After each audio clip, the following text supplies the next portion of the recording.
Welcome back to Master Your Ash.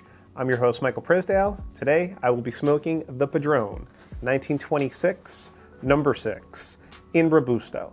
And this is a beautiful Nicaraguan puro coming to us from Padrón. This is a 4 3/4 by 50 ring gauge Robusto cigar. All Nicaraguan puro from Padrón and number 2 ranked in 2019 by Cigar Aficionado. And this was a gift from my good buddy Mario. Thank you, Mario. Appreciate your friendship always, brother. He's somebody that I've smoked cigars with for a very long time, and we've known each other since high school. Off of the cold draw, we had an intense amount of white pepper. That has followed through in the retrohale during the light up. We're going to dive into it a little bit into the first third before we come up with any other flavor notes, but I will say that there is a nice amount of oak, cedar, and toast. Working out a lot better than the 50 Years Family Reserve so far. Really nice, rich chocolate syrup notes, a little bit of brownie notes, as well as the traditional woody notes and cedar notes that Padrón is known for. Still got that white pepper on the retrohale. And I don't know if you guys can hear the grill in the background, but grilling up some burgers here. So far, so good. I'm gonna go tend to these burgers, flip the meats, and then I'll be back with the second third.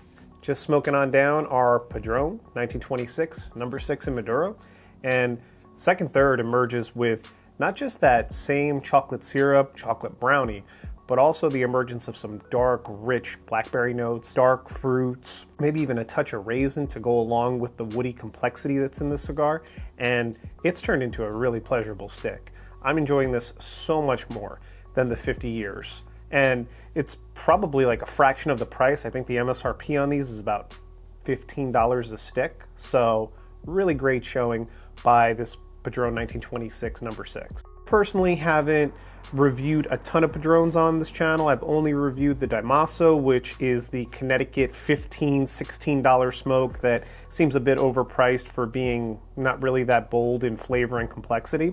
And then the 50 Years.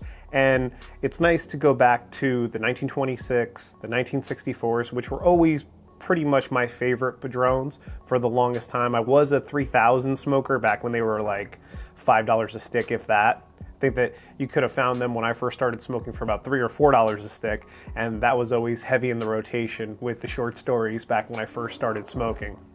So it's nice to revisit an old friend, and so far, so good. I'm going to be back with the final third and some pairing recommendations.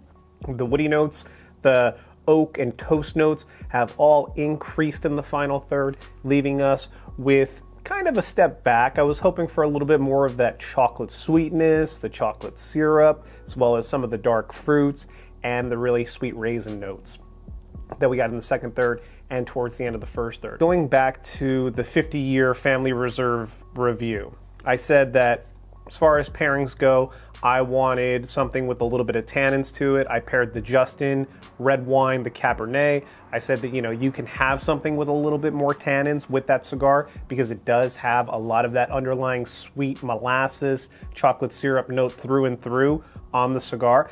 I think that this is a slight step more in the woody, kind of toasty area as far as the flavor wheel goes throughout the majority of the cigar, and especially as it's finishing up on the final third. I think that if you are going to go with the red wine, like with the 50-year Family Reserve, I would recommend the Justin Isosceles, something that's a red blend, has a little bit of Grenache, some Zinfandel to it maybe, not saying that that's what the Justin Isosceles has specifically, just saying that maybe a little bit more in the dark fruit, dark, jammy area so that you get a little bit more sweetness and less tannins than you do with the cab that we paired before. Like even vermouth with this cigar, get some of those botanicals, get some of those barks, herbs, seeds, roots. In the non-elk variety, this is definitely the coffee, the coffee sipper cigar. One of my favorite pairings for the longest time was the number 35. That number 35 with coffee in the morning, especially like the Maduro and sometimes even the natural.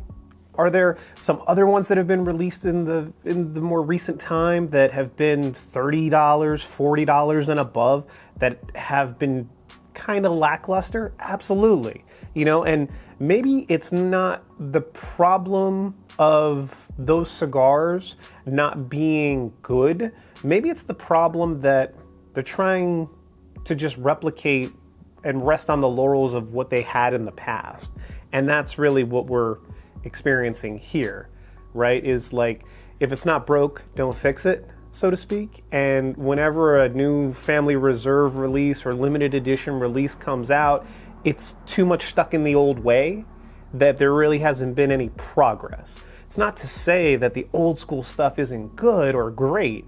It's just to say that you're paying double sometimes, triple sometimes for the exact same thing, just with possibly a different label on it. Thank you all so much for liking, commenting, subscribing, continuing to grow the community here at Master Your Ash. I greatly appreciate all of your support out there. Keep on the lookout, follow us on Rumble at Master Your Ash, and I look forward to catching you again for another Padron cigar review.